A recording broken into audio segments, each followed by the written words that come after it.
Ah.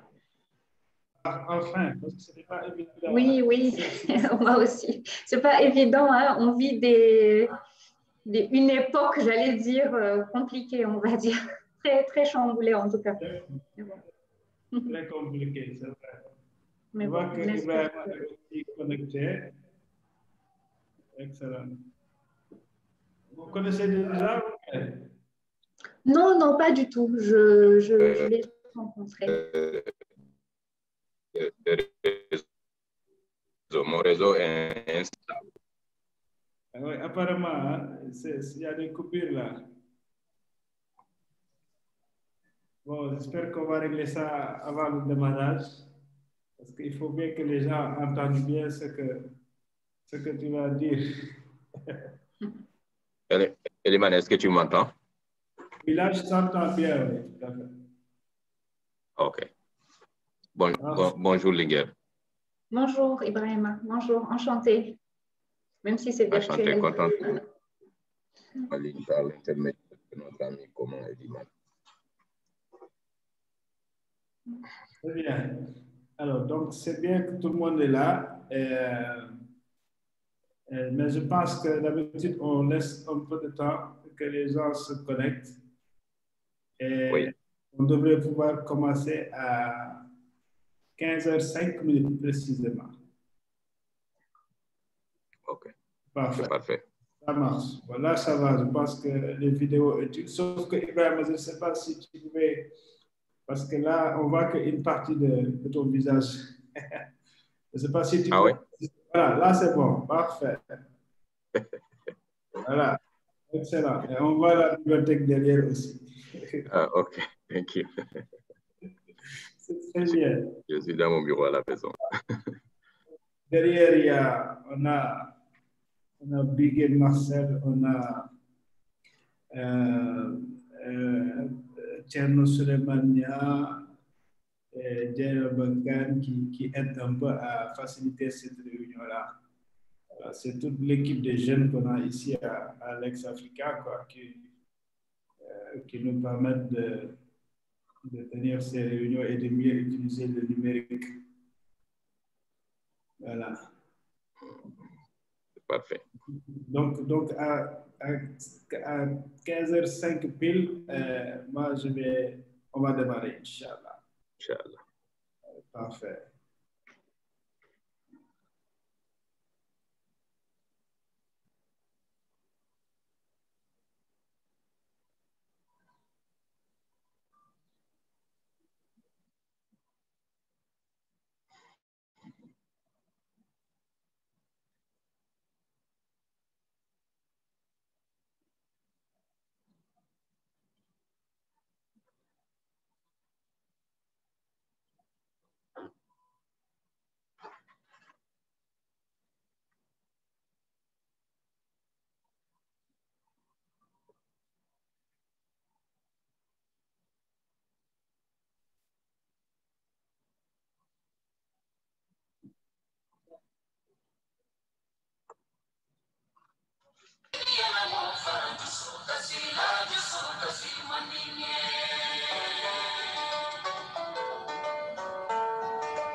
Ibrahim mu ngi apprécier de.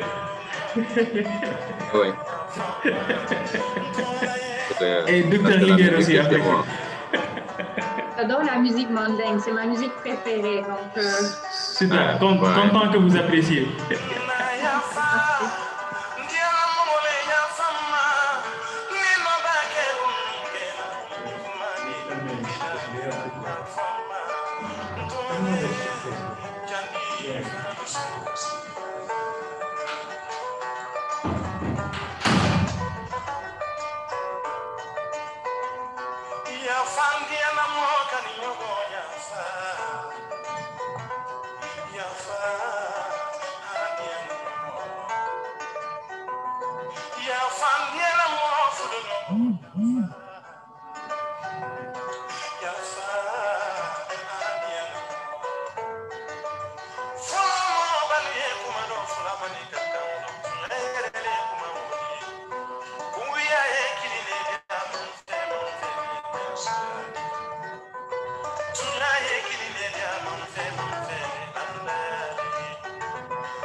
Merci Suleiman pour cette animation, une musique qui vient de nos entrailles africaines, une musique très africaine, malienne, que certainement nos participants ont apprécié. Alors, nous allons démarrer notre session de cet après-midi et qui, vous le savez, se passe dans le cadre du programme Combattre les flux financiers illicites que nous mettons en œuvre, donc l'ex-Africa, est accompagné dans cela par la coopération allemande, précisément le programme global, régional plutôt, de lutte contre les flux financiers illicites, donc de la GIZ. Et nous saluons de passage notre cher ami maître Zoka, qui pilote ce programme pour le compte de la GIZ. Alors, nous avons une formation qui a démarré depuis janvier, pour rappel, qui concerne une cinquantaine de journalistes, de membres représentants des organisations de la société civile et des blogueurs, avec différents experts qui interviennent dans le cadre d'une plateforme qui a été mise en place pour cela, la plateforme Sankofa, et où se déroulent les modules de formation. Mais pour accompagner cela, nous avons une série de webinaires qui est ouverte au grand public et sur des thématiques que nous avons considérées comme étant les thématiques centrales dans le cadre de la lutte contre les flux financiers illicites. Nous avons déjà eu un premier webinaire de lancement du programme, c'était en janvier, avec les principaux intervenants comme formateurs dans le cadre de ce programme, qui sont des experts de diverses régions qui interviennent. Ensuite, nous avons eu un second webinaire qui a été consacré au mécanisme opératoire des flux financiers illicites, pour comprendre un peu comment ça se passe réellement. Et nous avons eu un excellent webinaire qui a déjà fait l'objet d'une note de synthèse qui est déjà partagée, et également de cette nombre de fact-sheets qui explique un peu de façon plus simple au grand public comment est-ce que ça se passe. Et le webinaire qui a suivi, c'était sur les réponses. Quelles sont les réponses des parties prenantes contre les flux financiers illicites? Super les réponses des organisations internationales, il y en a beaucoup, l'OCDE, etc., mais aussi africaine, comité de suivi du rapport de Mbeki, et également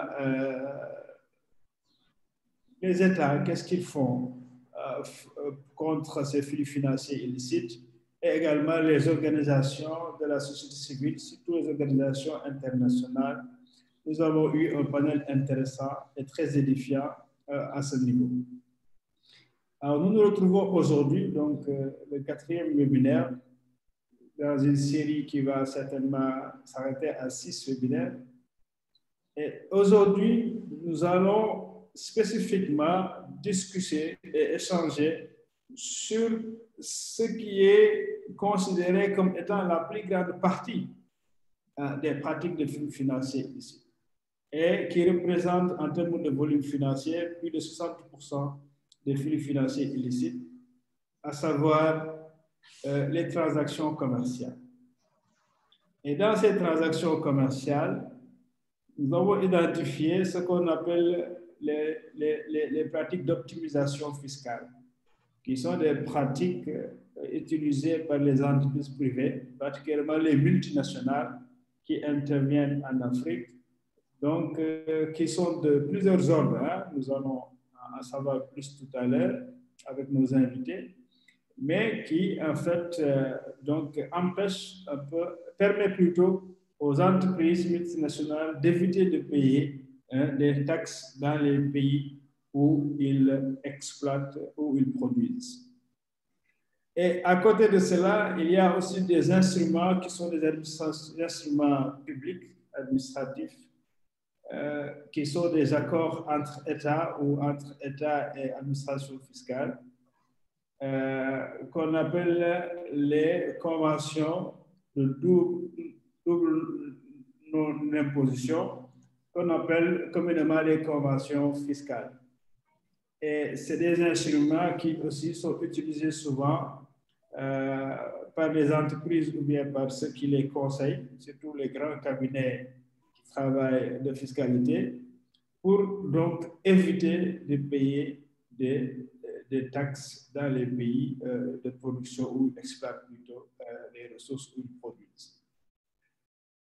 Et ensuite, il y a un troisième élément, ce sont les paradis fiscaux. Tout ceci étant lié par ailleurs, parce que les paradis fiscaux, ce qu'on appelle paradis fiscaux communément, ce sont des États ou des administrations fiscales qui donnent beaucoup de facilité, à savoir même jusqu'à annuler même le paiement de taxes pour des entreprises et attirent ainsi des entreprises qui viennent se domicilier là-bas pour éviter de payer des taxes. Ou bien tout simplement utilisent ce qu'on appelle des sociétés écrans, ou bien des sociétés boîtes à lettres qui physiquement n'existent pas, mais sont enregistrées dans ces administrations fiscales-là, permettent aux sociétés réelles qui exploitent donc d'éviter de payer des taxes. Voilà, tout ceci est lié. C'est pour cela que nous avons mis ensemble les stratégies d'optimisation fiscale, les conventions fiscales et les paradis fiscaux pour en discuter. Et pour le faire cet après-midi, nous avons deux très grands économistes. Il s'agit du docteur Linguère Mouslimbaï, qui est économiste supérieur de recherche à la Banque africaine de développement. Nous avons voulu avoir Mousli depuis le début parce qu'elle avait manifesté son intérêt par rapport à ce programme, mais malheureusement, c'est une femme très occupée. Et comme vous le savez, c'est en mars dernier que la BAD a lancé son rapport sur l'économie en Afrique, dont elle fait partie de l'équipe qui prépare ce travail-là. Donc, elle était très occupée à faire cela et nous avons pu avoir Mousli cet après-midi avec nous. Et à côté de Mousli, nous avons aussi le docteur Ibrahima Aïdara, qui est aussi économiste et qui a une longue expérience aussi bien au niveau de l'administration des organisations internationales comme le PNUD, mais aussi dans la société civile. Les dernières années, il est plutôt connu dans les organisations internationales et aujourd'hui, il est le directeur adjoint donc, de OSIWA. Alors, je reviens sur Mously parce qu'à tout à l'heure, tout seigneur, on va commencer par la dame, qui n'est pas la seule dame aujourd'hui, mais qui est la première dame qui intervient dans ce programme. Alors là, ça nous fait très mal parce que ce n'est pas faute d'avoir essayé. Nous avons essayé d'avoir aussi des experts femmes pour participer à ce programme-là. Pour vous dire que je suis même allé jusqu'à demander à ma chère amie directrice régionale de ONU Femmes, Oli Batassar, pour lui dire, Oli, aide-moi à trouver des experts femmes, parce que je sais que tu es très préoccupé à cela. À chaque fois, tu nous fais le retour quand on fait des panels sans femmes, mais j'en cherche. Et donc, merci vraiment à Linger d'avoir accepté de sauver l'honneur. Et nous espérons pour les prochaines sessions avoir aussi d'autres femmes. Certainement, toi-même, dans ton réseau de femmes expertes, tu peux nous indiquer certaines que nous souhaiterions bien, avec plaisir, inviter à débattre avec nous sur ces questions. Alors, donc, Dr Mously Mbaye, je vous donne l'occasion de saluer tous nos participants. Et je le fais en même temps, et donc je souhaite la santé à tous ceux qui nous suivent, ici directement sur ce réseau, mais aussi à travers les réseaux sociaux comme Facebook et YouTube, où donc cette présente session est reliée. Mously, bonjour. Oui, bonjour. Bonjour Eliman, bonjour à M. Ibrahima Aïdara et bonjour à tous les participants. Je suis très heureuse d'être avec vous et je suis très surprise d'apprendre que je suis la première femme qui intervient. Donc, j'ai bien entendu l'appel à trouver d'autres femmes pour intervenir. En tout cas, je suis très heureuse d'être avec vous aujourd'hui pour parler d'un sujet extrêmement important. J'aurais souhaité le faire un peu plus tôt, mais comme vous l'avez mentionné, on était très occupés avec le lancement des perspectives économiques pour l'Afrique. Et justement, donc on a parlé des questions de la dette qui sont intimement liées à tout ce qui concerne la mobilisation des ressources et donc aux flux financiers illicites indirectement. Donc, je suis très heureuse d'être avec vous pour parler d'un sujet d'actualité dans un contexte de crise, de pandémie où justement nos gouvernements font face à des situations de tension budgétaire extrêmes avec des niveaux de dette assez élevés. Et justement, de parler de ces flux financiers illicites et de les mettre en perspective avec le système de taxation, vous l'avez mentionné en parlant de l'optimisation fiscale, des conventions fiscales, on va plus détailler lors de ce webinaire, pour moi me semble extrêmement important et d'actualité. On ne pouvait pas être plus d'actualité à mon sens quand on parle des flux financiers illicites, surtout dans le contexte actuel. Donc, très heureuse d'être avec vous et impatiente d'échanger et de discuter avec vous et avec le Dr Aïdara également, ainsi que les participants. Merci beaucoup pour l'invitation. Merci, c'est nous qui sommes heureux de t'avoir avec nous pour discuter sur ce thème aussi important et actuel comme tu l'as si bien dit. Alors, je tourne vers Dr Ibrahima Aïdara pour nous donner l'opportunité également de saluer nos participants.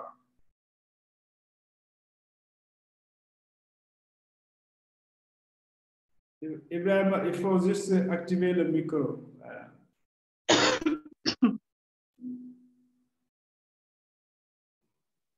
Bonjour Eliman. Bonjour.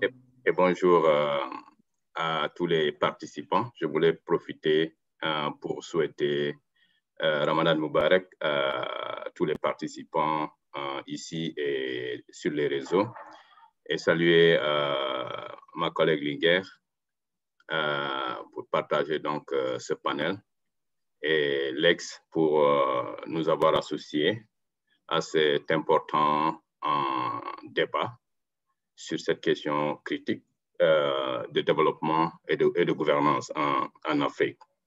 Au moment où, comme Linger l'a dit, on est dans une crise mondiale, mais de façon beaucoup plus particulière pour l'Afrique. On postule à promouvoir des économies émergentes. Cette question se trouve au cœur de la mobilisation des ressources et du financement des objectifs qu'on se fixe pour émerger. Je pense que c'est un débat utile à mener et à faire avancer pour contribuer donc à la réalisation des objectifs qu'on se fixe pour l'émergence. Et encore une fois, merci Alex, et on est heureux de participer donc à ce débat-là. Merci.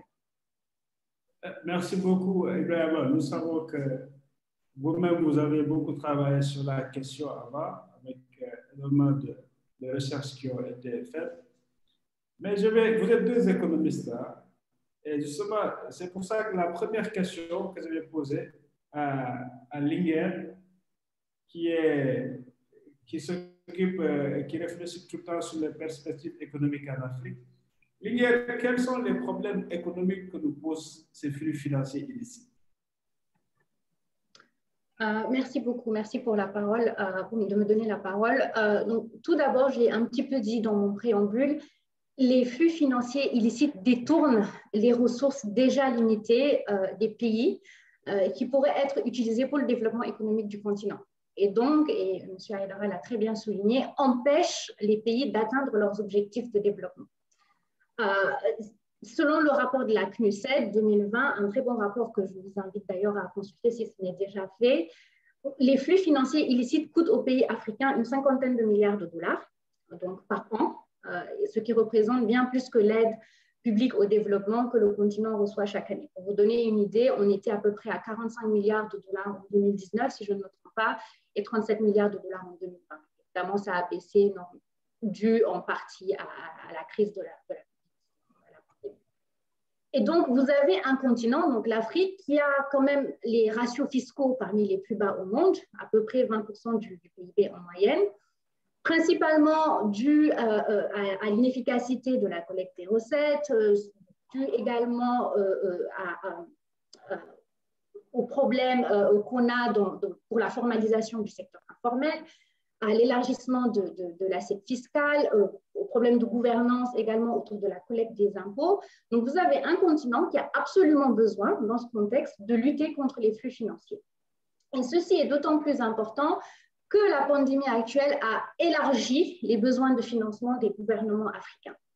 Et donc, si l'augmentation des impôts n'est peut-être pas actuellement la politique la plus appropriée, donc je l'ai mentionné, on est dans des cas pour certains pays africains extrêmes de tension budgétaire, les gouvernements pourraient déjà, dans un premier temps, chercher à réduire les fuites et à retenir les capitaux à l'intérieur des pays.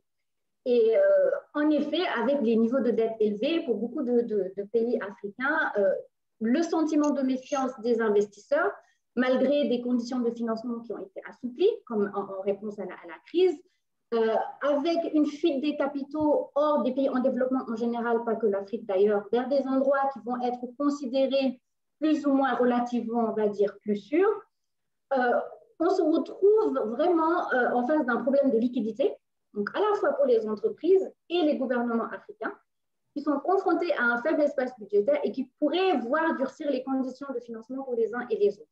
Et ici, j'aimerais vraiment tous vous renvoyer justement aux perspectives économiques africaines 2021 qu'on vient de publier à la PAD sur la dette en Afrique et qui vraiment regarde en profondeur tous ces aspects si vous voulez plus de détails. Et juste en un mot, pour résumer un petit peu mon propos, je dirais que la réduction des flux financiers illicites pourrait diminuer la dépendance à l'aide au développement, permettre d'augmenter la disponibilité des ressources domestiques et également réduire les besoins de financement du continent. Et donc, il est absolument nécessaire, dans un contexte de tension budgétaire, dans un contexte de crise et de pandémie mondiale, de trouver des moyens de réduire et de prévenir ces flux financiers illicites, notamment en explorant l'aspect fiscal. Et ça me semble plus fondamental que jamais. D'autant plus que la mobilisation des ressources est absolument critique, c'est un point critique pour nos gouvernements pour répondre à la crise, pour répondre aux besoins en matière d'investissement dans la santé, On parle de plus en plus de chaînes de valeur régionale. On a besoin de ressources. Et donc, c'est absolument primordial et c'est absolument critique. Essayons d'abord de retenir les ressources qu'on a et ensuite, essayons d'en attirer de nouvelles. Mais déjà, les retenir, ce sera déjà un bon début. C'est pour ça que c'est important. Absolument, vous avez très bien raison, parce qu'à chaque fois qu'on dit, oui, on va gagner sur telle ressource, actuellement, on parle des ressources naturelles. Pour le Sénégal, on parle beaucoup de pétrole et de gaz. Les gens se distribuent déjà la plus-value. Mais il s'agit d'abord, comme vous l'avez si bien dit, de retenir donc,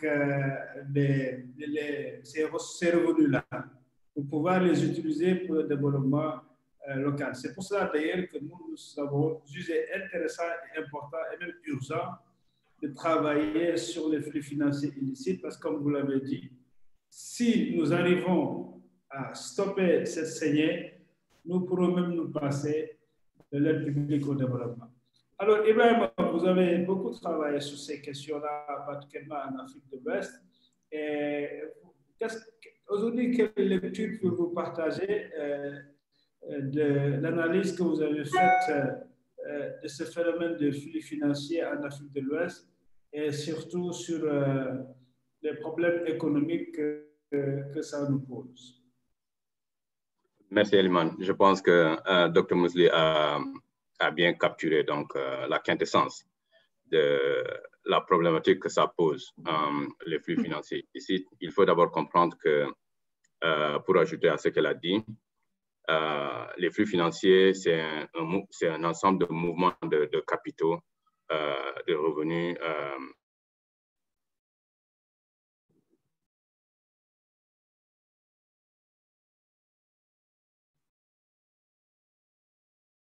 Je pense qu'on a un petit problème avec le réseau chez Ibrahima. Bon, j'espère que ça va se rétablir rapidement.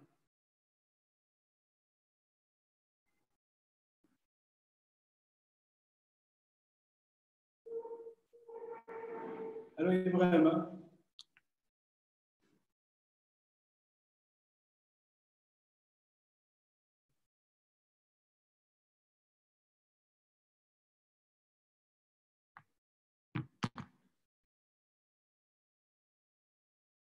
Allô, Ibrahima? Oui, je crois que là, on vient de le perdre. On va laisser le temps de se reconnecter et pour nous rejoindre. Bon, en attendant, on va quand même progresser avec Liguer Mously.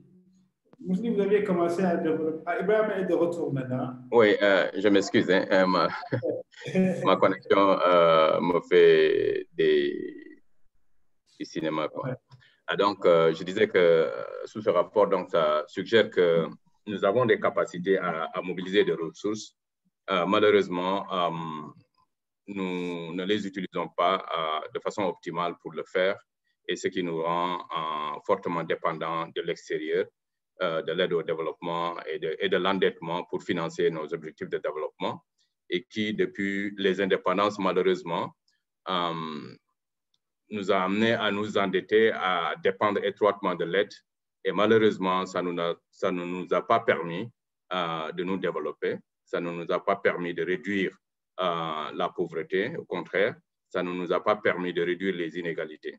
Pour dire que si ailleurs, l'aide et la dette ont boosté, ont donné un coup de démarrage au processus de développement, dans le continent, en Afrique, et particulièrement en Afrique de l'Ouest, ça n'a pas été le cas. Au contraire, ça a, disons, créé une certaine morosité économique et renforcé la pauvreté et les inégalités. Donc, il est important, au moment où nous parlons de l'agenda de l'Union africaine, des objectifs de développement du millénaire, ou de développement durable et des économies émergentes, que nous puissions compter sur nous-mêmes, étant entendu qu'il y a des possibilités pour le faire, il y a des potentialités pour le faire. L'autre aspect que je voulais ajouter à ce que Dr. Mously a dit, c'est que ces fuites de capitaux sont révélateurs de l'état de gouvernance de nos économies, de la faiblesse de nos politiques économiques, de la faiblesse de nos administrations fiscales également, mais aussi de la corruption ambiante et grandissante qui existe. Parce que il est facile de dire qu'il faut retenir les ressources internes, mais il est aussi compliqué si les mécanismes de gouvernance, si les administrations ne sont pas solides, l'intégrité, etc., ne sont pas les valeurs qui gouvernent donc l'administration de ces ressources-là. Donc, voilà ce que je voulais ajouter à ce que Dr. Mosley a dit sur cette importante question.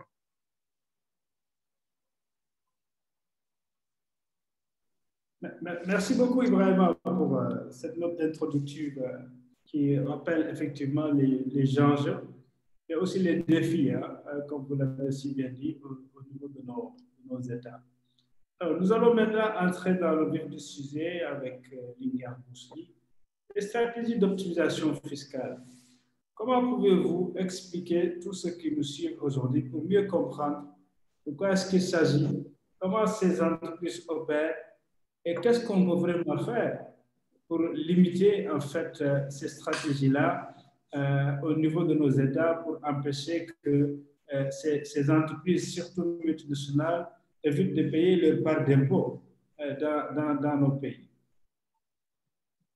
Merci beaucoup. Alors, en termes de stratégie d'optimisation fiscale, d'abord, avant de passer à la deuxième partie de la question sur comment est-ce qu'on peut les éviter, je pense qu'il est important de s'attarder un tout petit moment sur les définitions. Alors, vous allez m'entendre, et je suis sûre que le docteur Aïdara également, employer ensemble pour aller vite des termes d'évasion fiscale et d'évitement ou d'optimisation fiscale.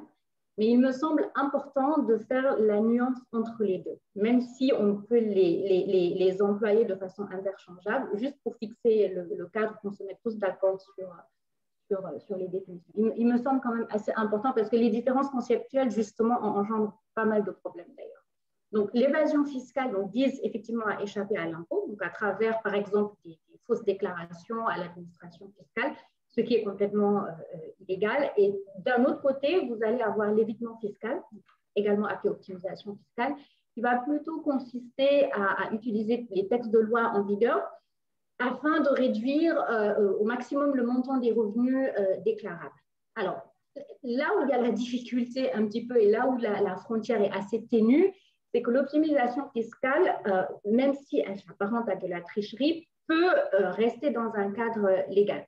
Et je parle de tricherie dans la mesure où on a quand même une utilisation assez abusive des lois afin d'éviter de payer des impôts. Donc, encore une fois, la frontière est parfois ténue, il est parfois difficile de faire la différence entre les deux, ce qui d'ailleurs engendre des difficultés conceptuelles. Ce n'est pas évidemment le sujet de ce webinaire que d'aller dans les différences conceptuelles, mais je voulais quand même marquer un petit peu au moins revenir un petit peu sur ces notions-là et la définition, ça me semble important avant de rentrer dans le vif du sujet. Et donc, quand on fait référence peut-être à l'optimisation / évasion fiscale, évidemment, c'est un problème mondial, hein, c'est un problème qui ne concerne pas seulement l'Afrique, c'est un problème qui va affecter à la fois les pays développés et les pays en développement.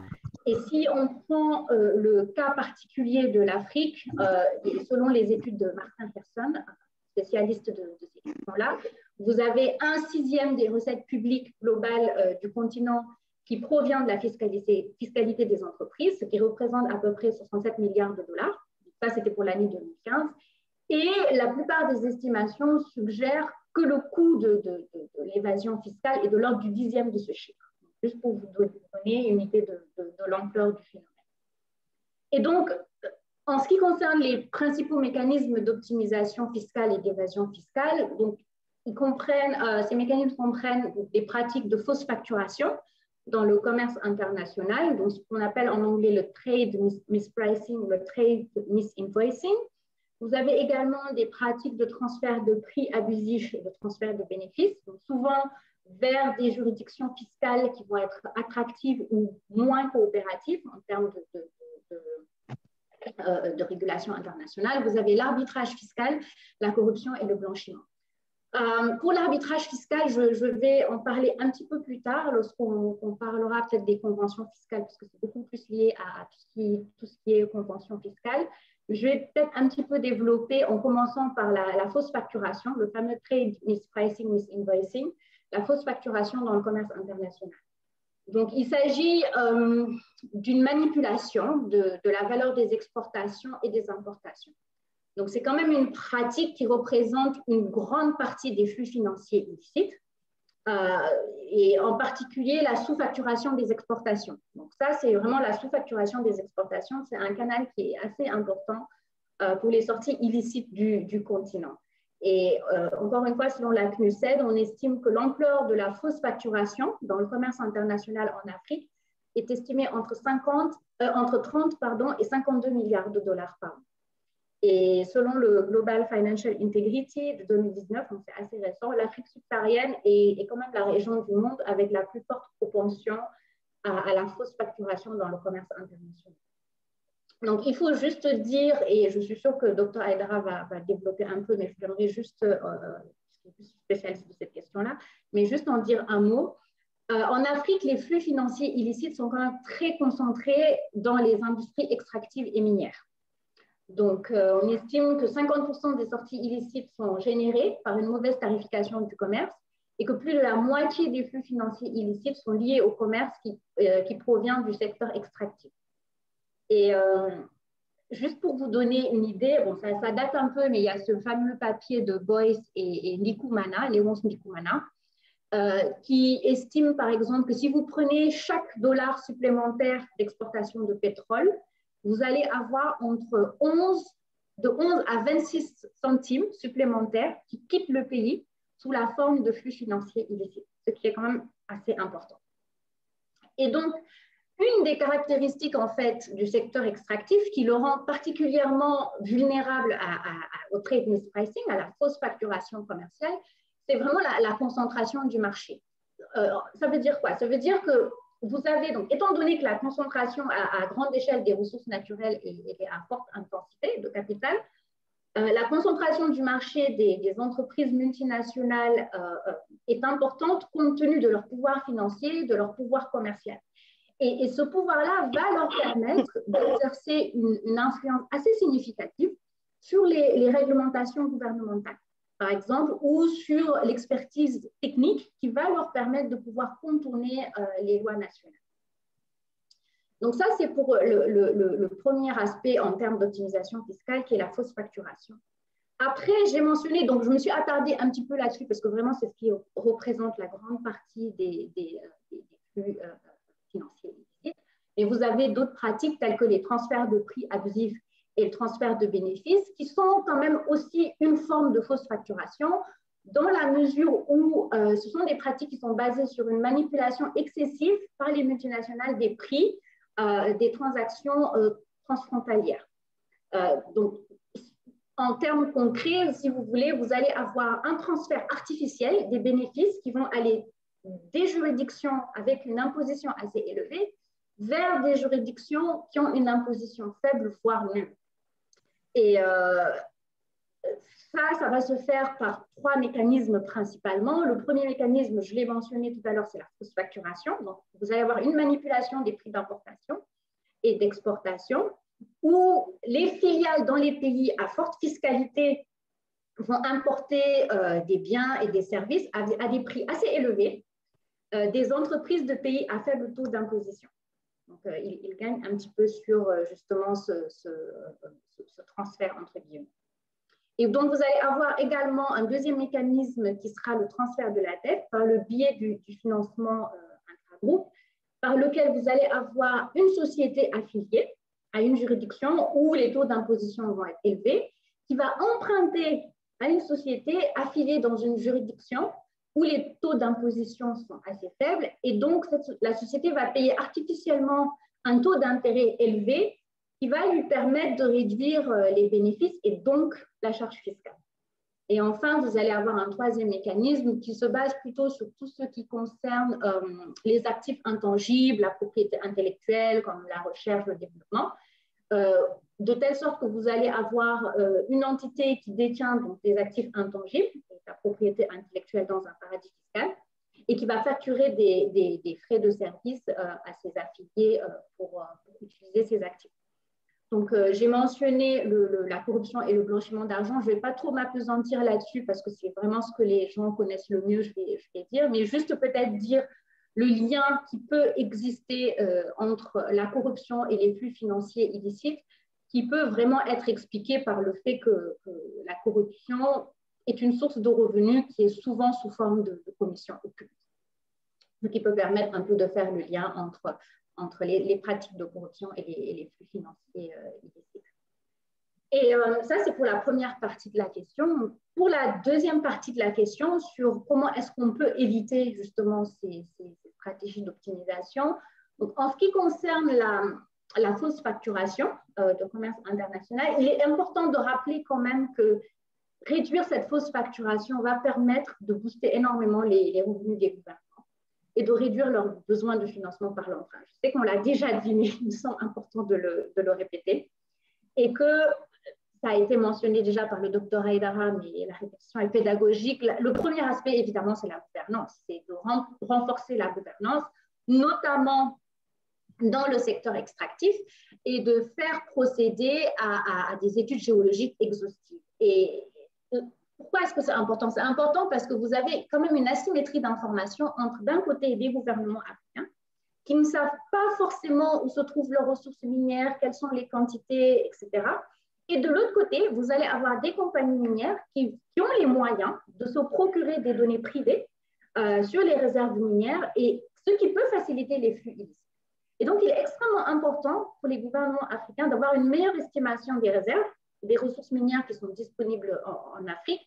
Et ça me semble quand même indispensable. Et l'autre point, c'est que, le deuxième aspect, c'est la réduction de comment est-ce qu'on peut faire pour réduire les transferts de prix abusifs et les transferts de bénéfices. Il me semble important de pouvoir considérer la contribution économique réelle des entreprises, donc dans les juridictions fiscales, et vraiment permettre aux États d'avoir une meilleure idée des bénéfices que se font les entreprises. Et ça ne peut être possible que si on a des données et des statistiques fiables. Alors, évidemment, il y a le biais de l'économiste qui va encore vous parler du manque de données et de statistiques fiables, mais il me semble que c'est une condition quand même nécessaire. C'est une condition nécessaire. On ne peut pas savoir, on peut pas ne pas avoir une idée de ses ressources, on ne peut pas ne pas avoir une idée des bénéfices si on n'a pas des bonnes données, des statistiques fiables. Parce que le manque d'informations sur la manière dont les statistiques, notamment les statistiques en ce qui concerne le commerce intra-africain, la manière dont ces statistiques sont enregistrées est un obstacle quand même assez important qui n'aide pas du tout à évaluer l'ampleur des flux financiers. Et donc, d'où la nécessité vraiment d'améliorer l'enregistrement des statistiques du commerce intra-africain, d'augmenter la fréquence et la qualité des données qu'on va avoir. Et d'ailleurs, je le mentionne parce que la BAD est quand même assez active là-dessus, surtout dans le renforcement des capacités, notamment des instituts de statistiques.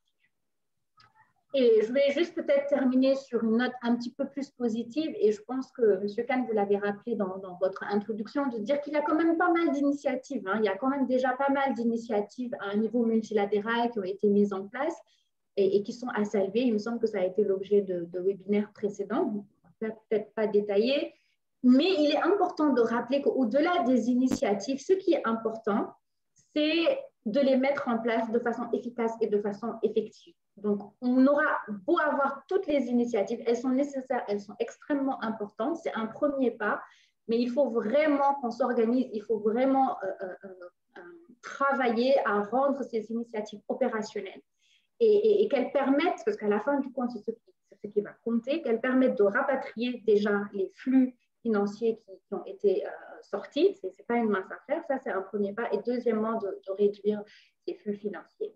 Et j'aimerais juste dire que ce qui peut être rassurant, en tout cas moi, ce qui me rassure, c'est que de plus en plus de voix s'élèvent, autant au niveau des gouvernements même, que de la société civile, et je suis sûre que M. Haidara va en parler, également du milieu académique. Vous avez de plus en plus de recherches, de plus en plus de publications qui sont faites pour trouver des solutions durables aux flux financiers illicites. Et il est plus que jamais nécessaire d'avoir des politiques qui vont être cohérentes, qui vont être coordonnées à un niveau local et international pour éviter, par exemple, des compétitions incohérentes entre différents pays, avoir une réglementation qui va être appropriée au niveau des marchés financiers, ce qui va aider un petit peu à signaler les flux illicites, d'avoir une documentation appropriée au niveau des transactions commerciales et surtout permettre un accès public à l'information à des fins de vérification, tout simplement. Et ça, on ne peut le faire qu'avec des institutions solides et qui vont permettre de lutter contre la criminalité financière. Absolument. C'est heureux que vous abordez la question des solutions. Et c'est comme ça que je voulais d'ailleurs inviter Haidara à renforcer ce que vous venez de dire. Mais Haidara, Mously a énuméré un peu quelques pratiques d'optimisation fiscale identifiées.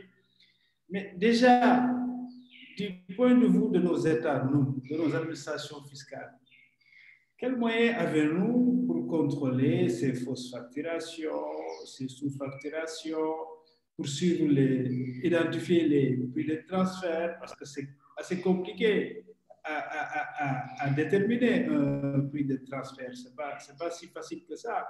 Mais également, donc, les transferts de dette. Mais nous, qu'est-ce que nous avons? Parce que nous savons quand même, parce que nous intéressons à la question depuis quelques années, nous travaillons avec les administrations fiscales, qu'il y a même une absence d'expertise. Rares sont les inspecteurs des impôts et domaines qui ont les moyens véritablement de suivre ces pratiques-là. Et au même moment, nous savons également que les entreprises multinationales sont très bien outillées techniquement, parfois même par des cabinets. Je peux me permettre d'en citer, parce que c'est dans un rapport, on a vu dans le rapport de ActionAid dire que des cabinets comme Deloitte, par exemple, sont à côté de ces entreprises-là pour justement faire ces pratiques d'optimisation fiscale. Et de notre côté, de nos administrations, de nos États, que pouvons-nous faire pour identifier ces pratiques, ensuite les traquer vraiment? Merci, Eliman. Je pense que c'est très bien que Dr. Mously a fait une clarification conceptuelle pour, disons, préciser les choses. Ça peut paraître technique, mais c'est utile, surtout si on veut aller au-delà donc des débats, mais le plaidoyer est pour amener un changement, parce qu'il y a des nuances qui sont utilisées pour justifier la légalité ou l'illégalité de la question. Et en réalité, c'est assez complexe. Et c'est très bien que Mously a clarifié donc ce débat-là pour montrer. Mais dans tous les cas,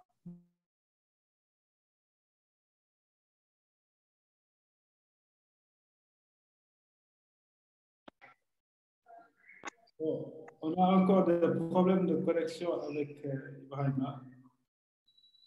Bon, on va quand même patienter que ça se rétablisse et qu'il puisse nous revenir pour continuer son développement.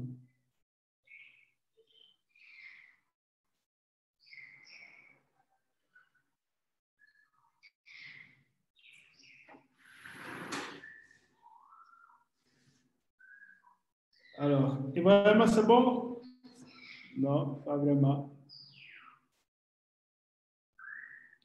Maintenant qu'ils reviennent, Mously, tu vois, même personnellement, hein, sans pour être fiscaliste, je m'excuse, c'est mon réseau qui me fait fond. Je dis, cela dit, nous disposons à l'état actuel des choses, et là aussi Mously l'a dit, il y a une forte potentialité de fuite de capitaux de façon illicite dans nos économies. Actuellement, étant donné notre dépendance des ressources naturelles actuellement et notre, disons, la prédominance des multinationales dans nos économies. Dans la plupart de nos économies, surtout en Afrique de l'Ouest que je connais le mieux, les multinationales peuvent constituer à elles seules presque 30% de notre PIB dans certaines économies, ce qui est important. Et c'est là où réside la plus grande probabilité de fuite illicite, notamment le transfer mispricing, comme Mously a parlé, donc, et les tarifications frauduleuses.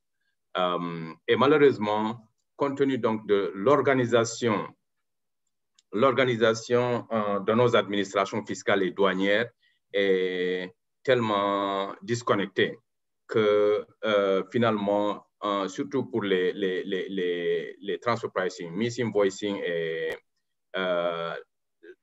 il y a tellement de déconnexion dans nos administrations que l'échange d'informations et l'accès à l'information est pratiquement impossible, qui fait que c'est difficile de contrôler.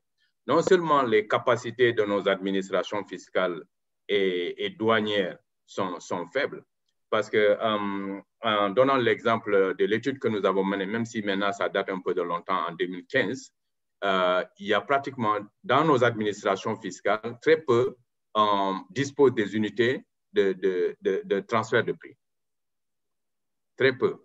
En dehors du Nigeria et du Ghana, il y a au moins à cette époque-là deux ou trois personnes au Sénégal à la Direction générale des impôts qui peuvent parler de transfer pricing. Donc, dans tous les autres, ça n'existe même pas. Donc, non seulement il n'y a pas d'infrastructure sur les prix de transfert, mais les capacités en ressources humaines aussi n'existent pas.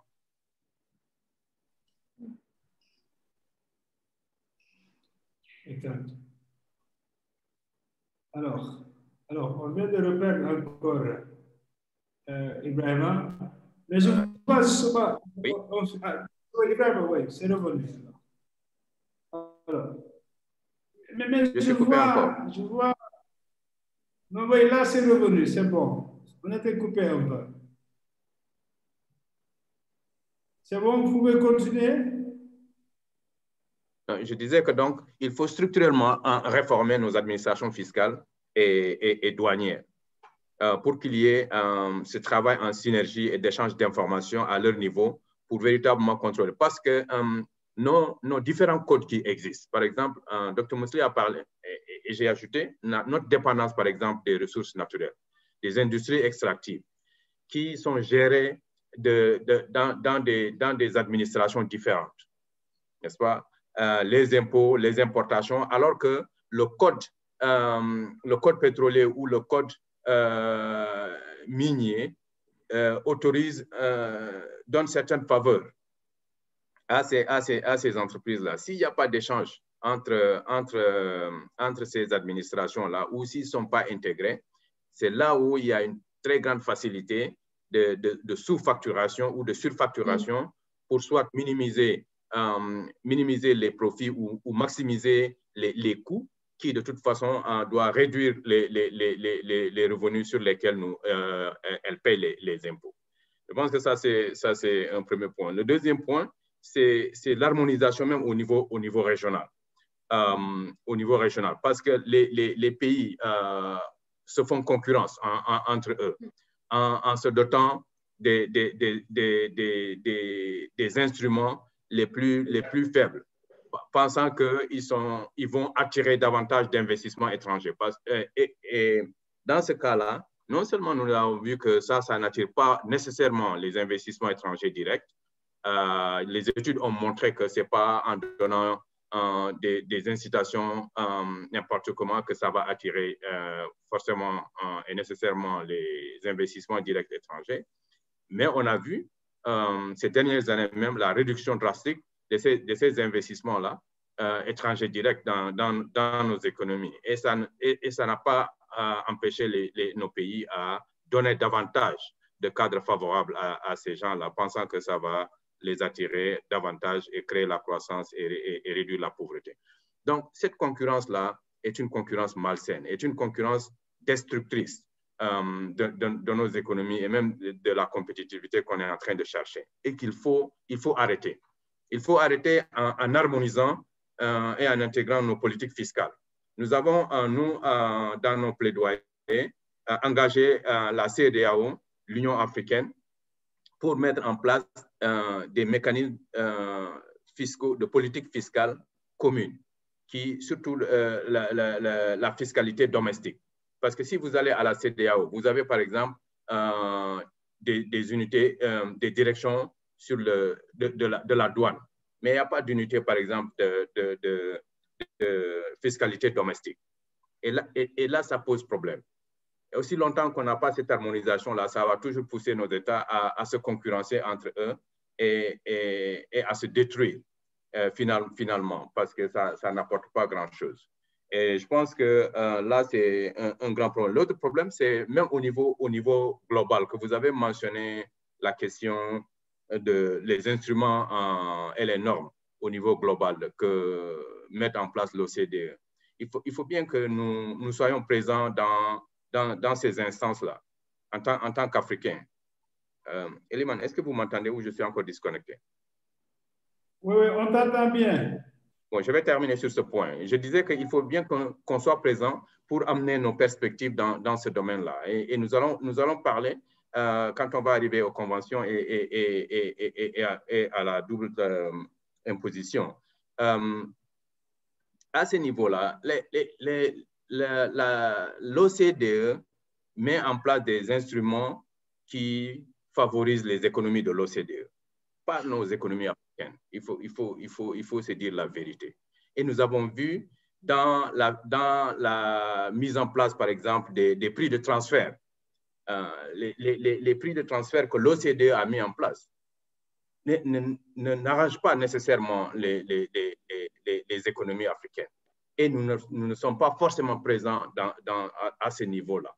Et même si nous sommes présents techniquement, politiquement, nous ne sommes pas appropriés ou inventés nos propres instruments de prix de transfert ou adapter l'instrument que l'OCDE a mis en place pour véritablement gouverner les prix de transfert dans nos économies africaines. Je pense qu'à ce niveau-là, c'est trois niveaux que je propose et que nous, dans nos interventions, nous appuyons également ces différents niveaux-là pour véritablement minimiser l'hémorragie. Et l'autre question qui a été discutée, c'est au niveau de l'accès à l'information et de la lutte contre la corruption. Et je pense que non seulement il faut un engagement citoyen, mais aussi des rapports d'investigation. Et nous, par exemple, nous appuyons les journalistes d'investigation pour véritablement explorer ces domaines-là et faire des investigations approfondies pour mettre à la disposition et dans l'espace public ces informations-là critiques qui permettent aux citoyens de poser des questions et de demander des clarifications et des comptes. Parce que véritablement, il y a des questions qui ne sont pas maîtrisées, mais il y a d'autres pratiques qui sont faites volontairement pour frauder et qu'il faut arrêter. Je m'arrête là. Merci. Et j'aperçois parmi les participants fiscalistes, acteurs de la société civile aussi, M. Charlie Faye, qui certainement peut réagir sur ce qui vient d'être dit par rapport aux stratégies d'optimisation fiscale. Et alors, je vais demander d'ouvrir le micro pour Charlie. Oui, Charlie, si tu m'entends, donc tu peux y aller.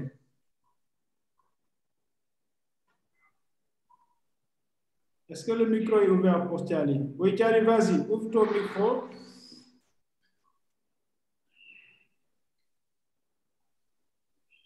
Charlie, tu peux activer ton micro. Oui, allô, Eliman. Oui. Vous m'entendez? Oui, on t'entend parfaitement. Oui, c'était un plaisir pour moi de participer vraiment à ce webinaire. avec de très grands experts.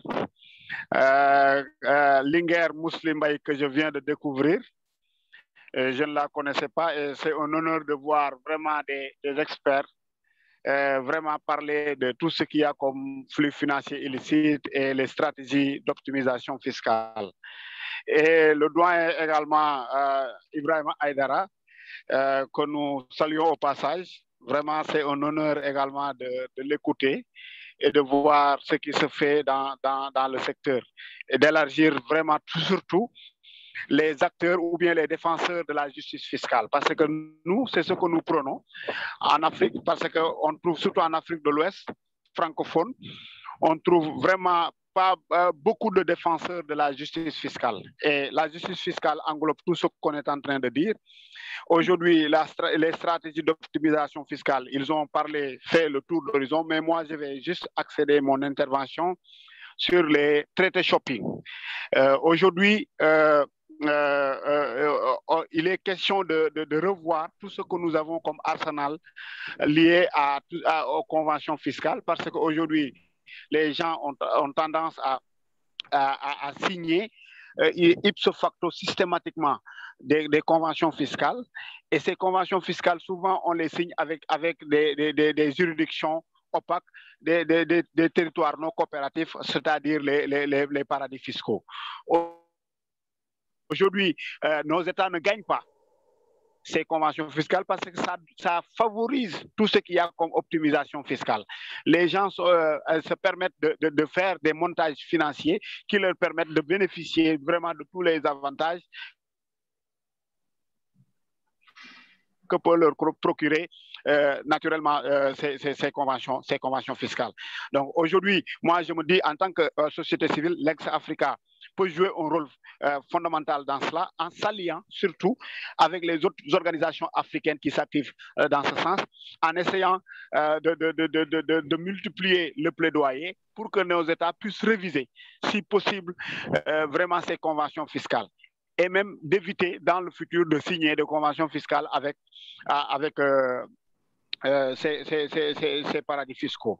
Moi, je me dis que c'est important avant même de signer une convention fiscale, de mesurer le volume de transactions que les deux pays, par exemple, qui existent entre les deux pays.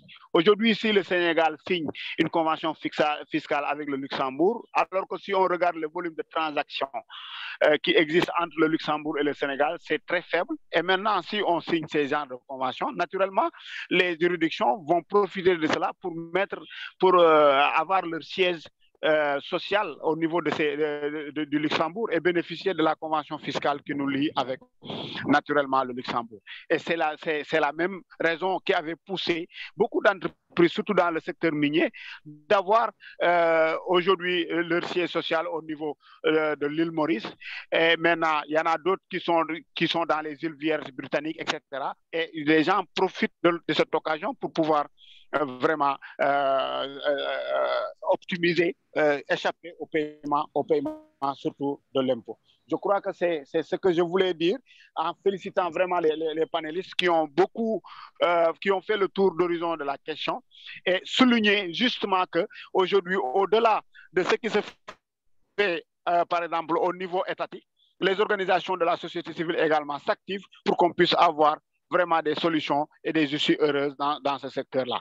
Et je continue le plaidoyer parce qu'Eliman, on était à Addis Abeba en 2014 lors de la 3e conférence mondiale sur le financement du développement.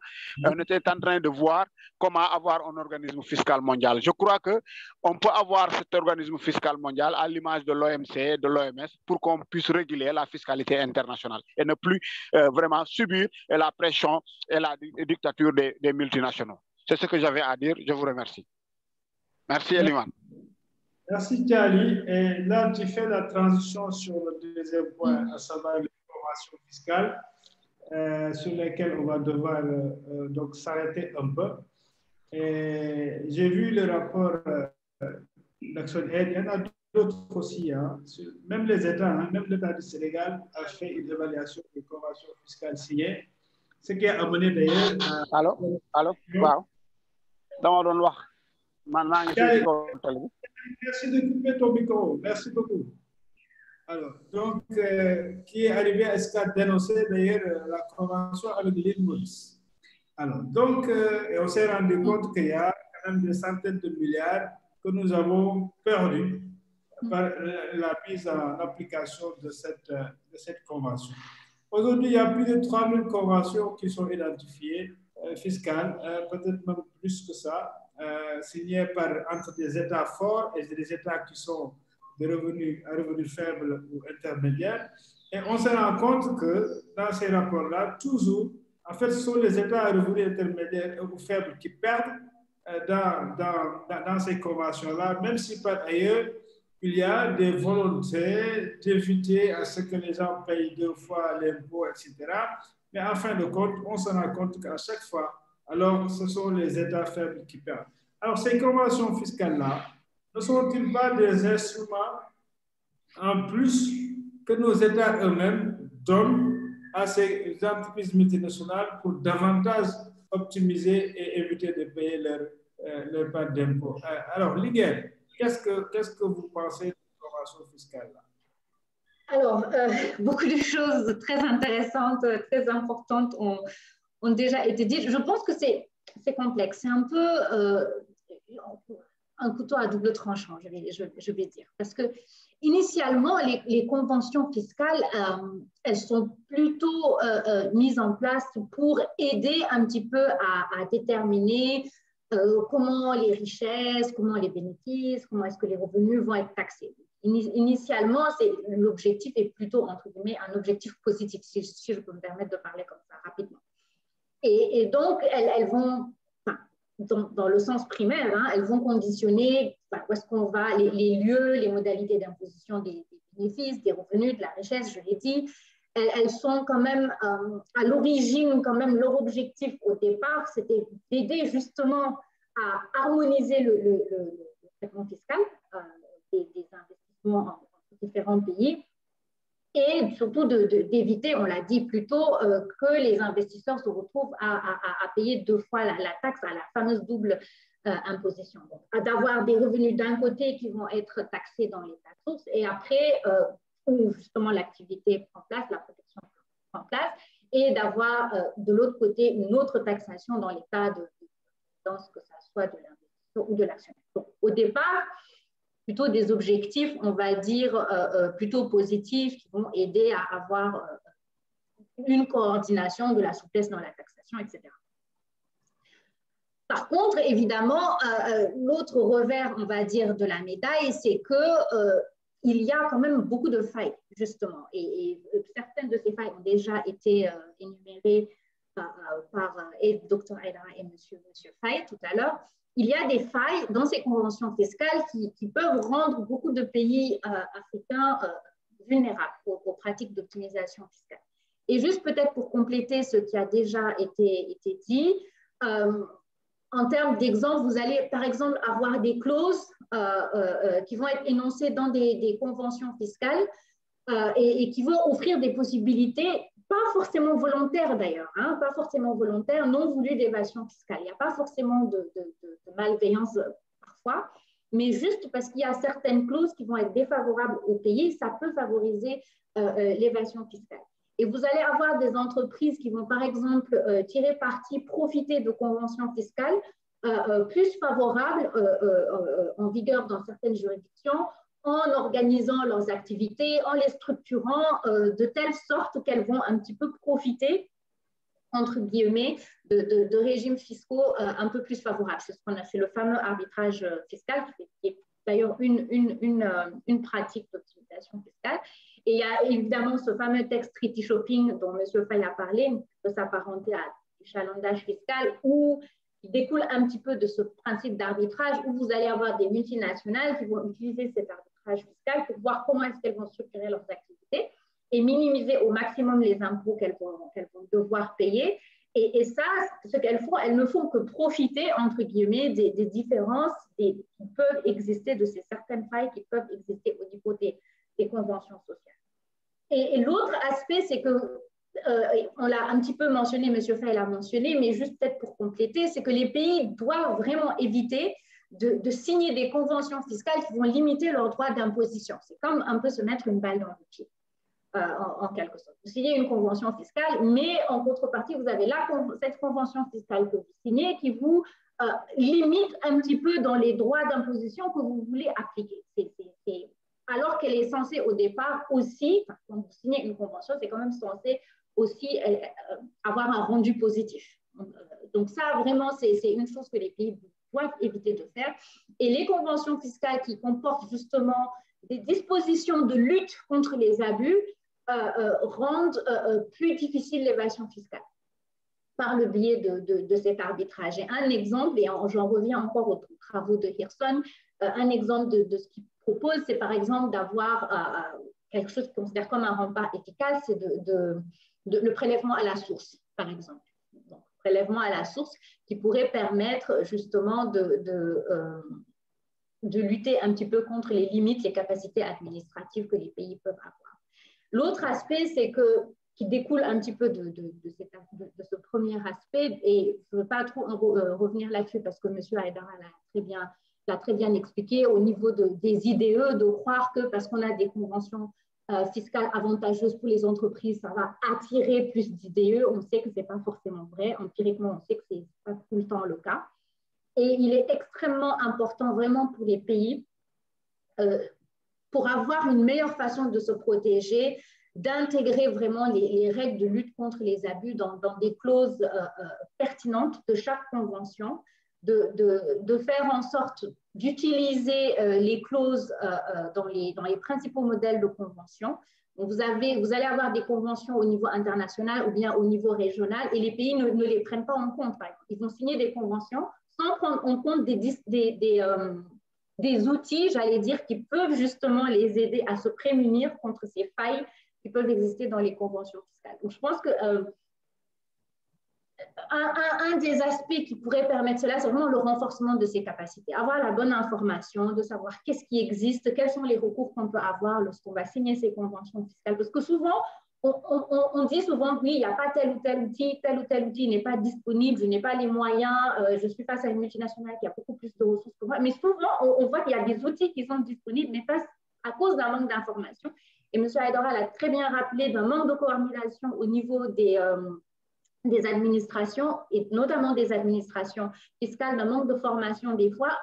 Les personnes, les autorités fiscales, enfin, les personnes qui travaillent, qui sont en charge de ces questions, ne sont pas forcément au courant de tous les outils qui sont disponibles, qui sont à leur disposition et qu'ils peuvent utiliser afin de minimiser les failles que représentent les conventions fiscales. Absolument. Des éclairages importants. Alors tout à l'heure, je parlais de la dénonciation de certaines conventions. Donc, les États qui se sont rendus compte qu'elles ne sont pas du tout à leur faveur. J'ai parlé du Sénégal, mais il y a aussi le cas du Rwanda aussi, qui non seulement est revenu sur les conventions, mais également décide de ne plus signer de nouvelles conventions tant qu'ils n'ont pas une politique claire de fiscalité. Et ça, c'est intéressant. Alors, je viens vers toi, Ibrahima, avec justement cette question de Marietou Amadou, qui nous dit, est-ce que les pays africains doivent harmoniser leur législation en matière fiscale? Ibrahima, je te laisse la question pour en même temps développer sur la question des conventions fiscales et des défis que ça présente chez nous aujourd'hui.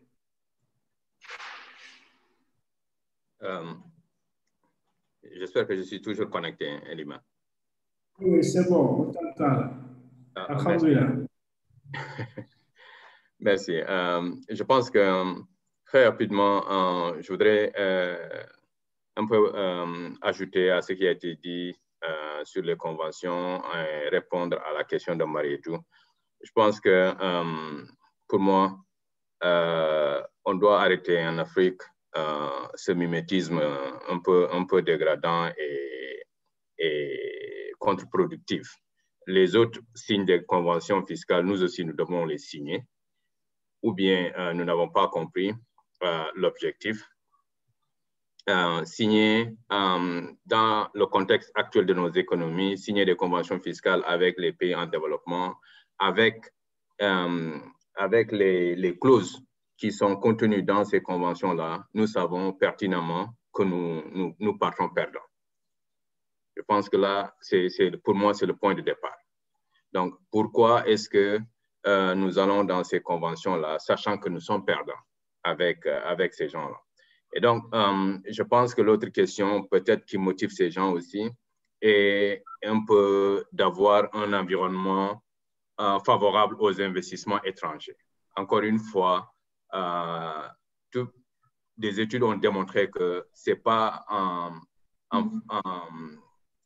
donnant ce genre d'incitation qui attire le plus d'investissements étrangers directs dans les économies. Donc, finalement, à tous les coups, on perd perdant. Même si on ne perdait pas perdant, en faisant cette hypothèse forte-là, nous devons, et comme ça se fait ailleurs, avant de nous engager dans n'importe quelle convention, avoir des arguments solides sur la base d'une étude de coût-bénéfice. Qu'est-ce que nous gagnons? Qu'est-ce que nous avons à échanger avec ces économies-là qui nous amènent à faire des conventions pour renoncer à certains de nos droits de taxation? En contrepartie, qu'est-ce que nous gagnons? Finalement, on est en train de renoncer à nos droits et les réduire à leur plus simple expression pour mobiliser les ressources domestiques, et tout en sachant qu'en contrepartie, on ne gagne rien.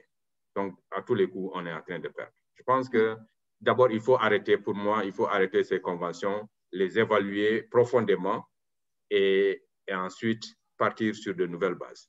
Maintenant, je pense que la question de Marietou, pour nous, il faut harmoniser les politiques fiscales au moins au niveau des sous-régions.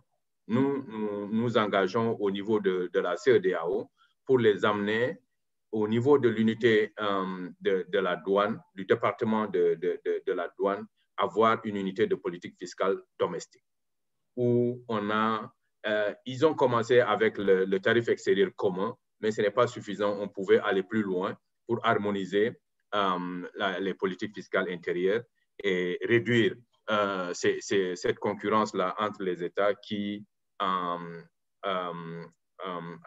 finalement, est en train de nous nuire au lieu de nous avantager.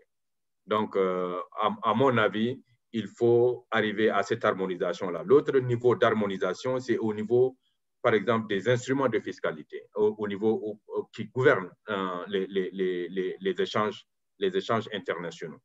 Par exemple, la question des conventions, la double taxation ou la question des transferts de prix. Le modèle de transfert de prix que l'OCDE a mis en place n'est pas nécessairement favorable à nos économies. Ou alors, on voulait l'appliquer chez nous, on doit l'adapter pour le rendre plus favorable, ou alors nous devons inventer notre propre modèle de transfert de prix que nous pouvons adopter au niveau continental ou au niveau sous-régional. À mon avis, il faut qu'on arrive à ces instruments communs partagés et qui protègent nos intérêts, que de suivre au niveau global les modèles des autres qui sont faits pour, disons, profiter des économies développées. Merci.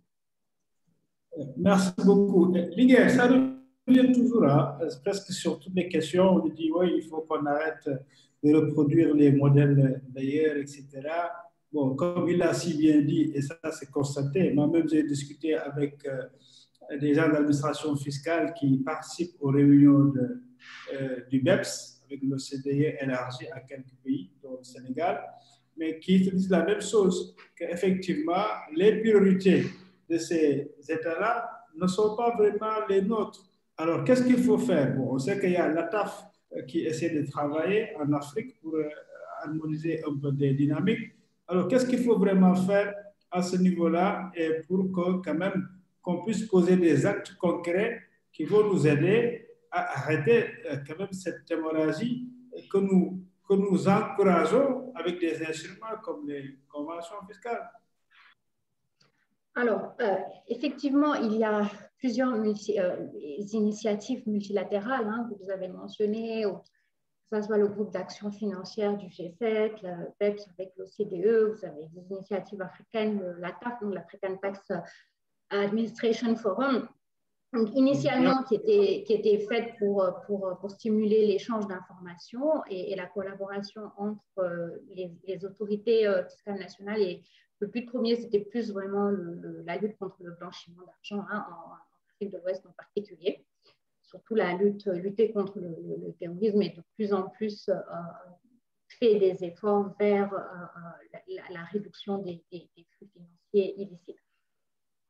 Alors, j'ai envie de dire que ce n'est pas blanc ou noir, en fait. Et d'un côté, je me dis que c'est une bonne chose que ces initiatives existent, parce qu'elles marquent une prise de conscience, elles marquent quand même une volonté de faire quelque chose.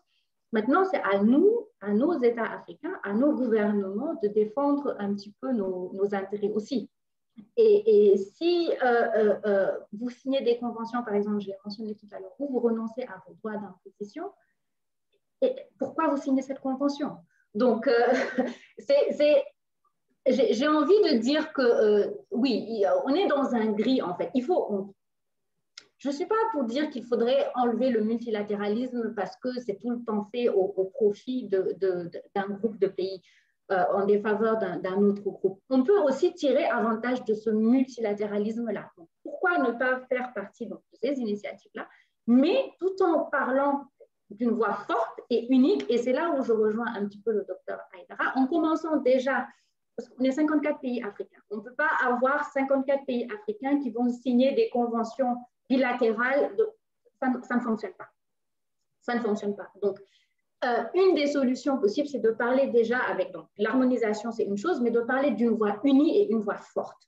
Et je pense vraiment à la ZLECA en disant ça, à la zone de libre-échange continentale, qui pour moi offre vraiment une opportunité formidable, inédite, j'ai envie de dire, si évidemment on en tire parti comme il faut, aux pays africains pour pouvoir premièrement s'harmoniser, donc le faire déjà à un niveau sous-régional, donc ça c'est le début parce que c'est un peu plus facile, si on le fait donc avec les cinq sous-régions, le faire à un niveau sous-régional, et une fois qu'on l'a fait à ce niveau sous-régional, donc procéder par étapes, et après le faire au niveau régional, au niveau du continent, en prenant la ZLECA, en s'appuyant sur la ZLECA pour faciliter les échanges, de faciliter la collaboration et la coordination. Et ne pas se retrouver à avoir un pays par-ci, par-là, qui a un poids plutôt faible quand on regarde l'économie mondiale, aller négocier des conventions bilatérales par-ci, par-là, où on ne comprend pas toujours ce qu'il y a là-dedans, où on ne comprend pas toujours quels sont les bénéfices qu'il a à tirer ou pas. Donc déjà, je pense que si on fait ça, on aura déjà marqué un pas assez important pour faire en sorte que ces fameuses conventions fiscales nous profitent en fait et profitent les gouvernements et les pays africains. Donc, harmonisation au niveau sous-régional, au niveau régional, coordination, collaboration en prenant appui sur la ZLECA qui a été effective là en janvier 2021 et l'utiliser vraiment comme support, comme une plateforme de négociation entre pays africains. Pour moi, vraiment, c'est une opportunité à ne pas rater. On n'en a pas beaucoup. Une fois qu'on en a une, saisissons-la. Voilà.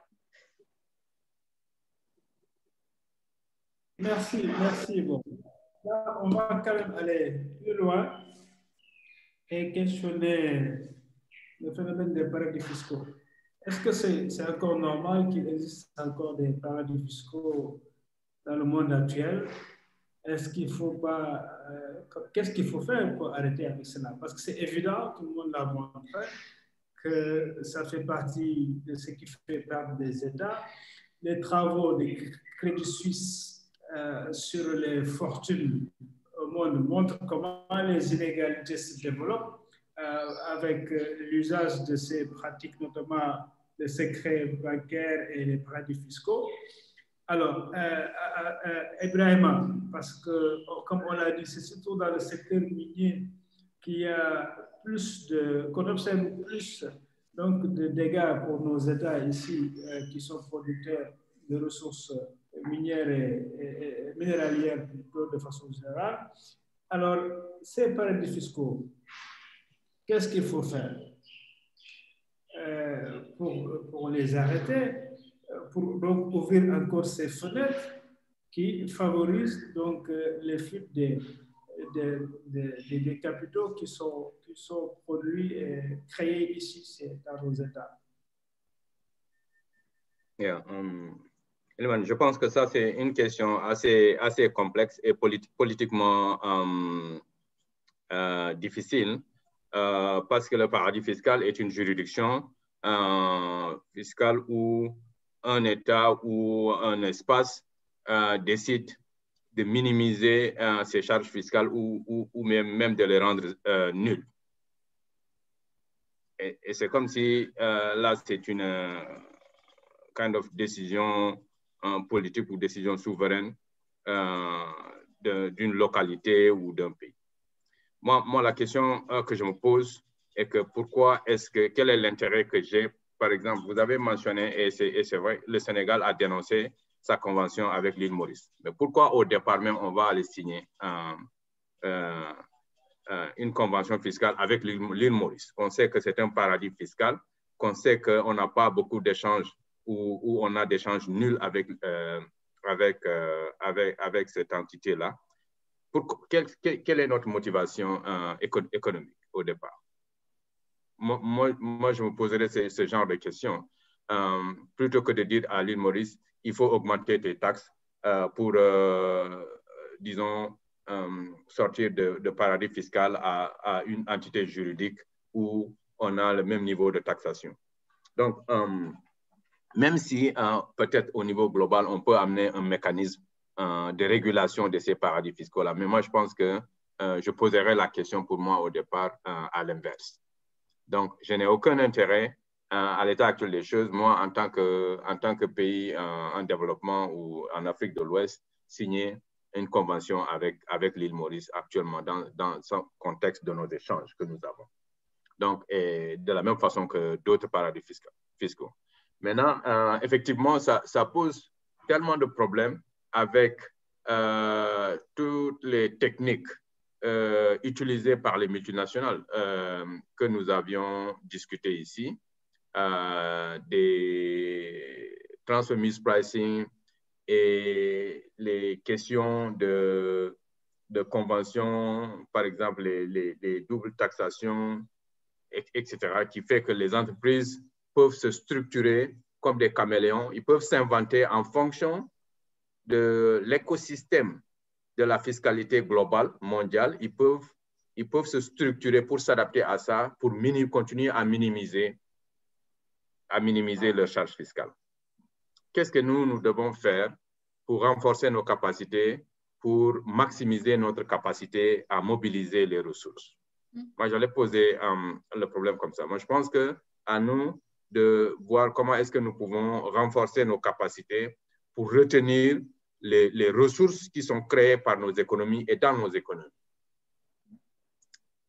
Peut-être que Dr. Mously a une réponse beaucoup plus appropriée à cette question-là, mais je pense que c'est une question difficile. Oui, on va l'écouter avec une question de provocation. Parce que Mously, bon, moi j'étais à Oxfam avant, il y a quelques années, on avait fait un rapport sur les paradis fiscaux.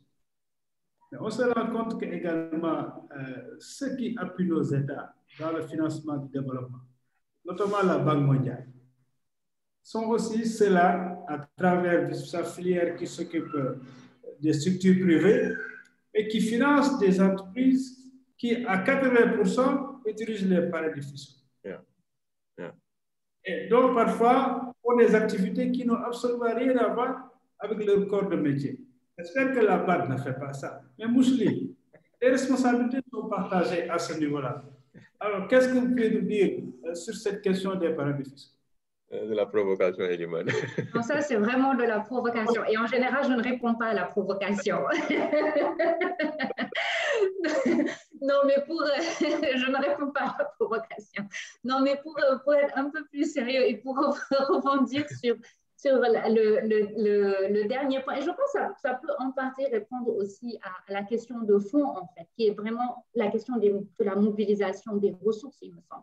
Et vous avez terminé par ça. Il me semble que elle est primordiale. Et dans mon préambule, j'ai rappelé le contexte dans lequel nous étions, où on a donc une fuite des capitaux qui ne sont pas forcément, encore une fois, illégales, parce que vous avez des capitaux qui sortent juste pour aller se mettre, entre guillemets, dans des endroits qu'on estime relativement plus sûrs, dans un contexte d'incertitude dans lequel on est, et une situation où les pays sont en situation de tension budgétaire extrême, avec des niveaux de dette élevés, beaucoup de dépenses liées à tous les disruptions, toutes les perturbations qu'il y a sur le marché du travail, des entreprises qui ferment, qui sont en arrêt, le secteur de la santé où on a besoin d'investir énormément, etc. Et dans ce contexte-là, il est plus que jamais nécessaire, premièrement, de garder les ressources qu'on a et deuxièmement, de mobiliser des ressources. Mais aussi, quand on parle de mobiliser des ressources, on pense souvent à l'extérieur. Mais mobiliser les ressources, ça commence aussi à l'intérieur des pays. Pourquoi pas essayer de passer d'un secteur informel à une formalisation du secteur en proposant aux acteurs de ce secteur-là des options qui rendent la formalisation intéressante pour eux, telles que la protection sociale, l'accès au chômage, au droit au chômage, etc., ou l'accès à une assurance santé, par exemple.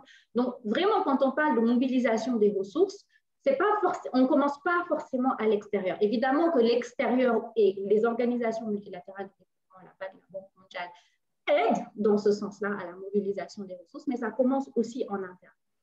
Et juste pour un petit peu rebondir sur la provocation, j'allais dire, si vous voulez, l'action des organisations multilatérales de la BAD en particulier, donc la BAD, elle a pour objectif, en tout cas, de contribuer significativement à la réponse face aux flux financiers illicites.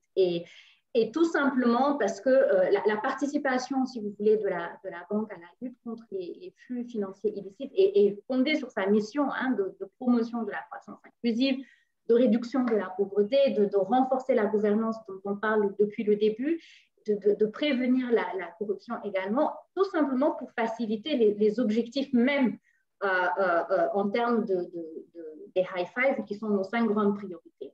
Pour l'agriculture, pour nourrir l'Afrique, l'électrification, l'intégration, l'industrialisation et l'amélioration de la qualité de vie des Africains. Donc, ça, si vous voulez, ça fait partie de notre mission en soi. Et on parle de ça depuis le début, des questions de croissance inclusive et de gouvernance.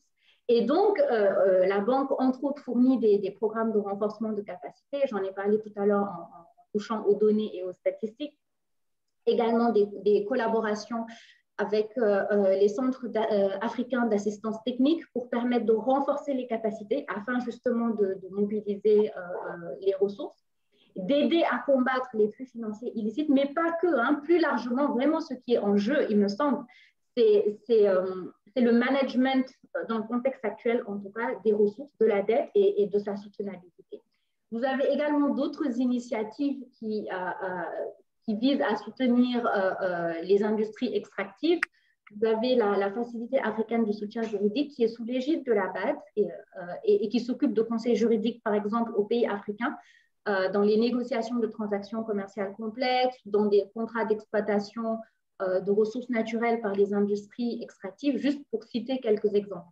Et juste peut-être un mot pour terminer, c'est de dire qu'il ne suffit pas juste d'une institution qui va faire la différence ou d'un pays ou d'une convention ou de la société civile. Il suffit vraiment de travailler en partenariat avec les différentes parties, les différents stakeholders, et pour arriver un petit peu à cet objectif de réduction de ces flux financiers illicites qui sont quand même assez dangereux, on va dire, pour la réalisation des objectifs de développement. Et je pense que ce soit la BAD, la Banque mondiale, les gouvernements, personne ne pourra me contredire là-dessus pour arriver à un consensus. En tout cas, notre objectif à tous, il me semble, c'est quand même la réduction de la pauvreté, plus de bonne gouvernance, la croissance inclusive et l'amélioration des conditions de vie. Parce qu'à la fin de la journée, c'est ce qui va compter. On ne réduit pas les flux financiers illicites pour le fait de les réduire. On les réduit parce que derrière, il y a un objectif d'atteindre des objectifs de développement importants. Et je pense que nous serons tous d'accord là-dessus. Absolument. Eliman, si vous le permettez, je voulais ajouter un point avant sur ce point-là. je voudrais véritablement renforcer les résultats de l'étude que tu as mentionnée.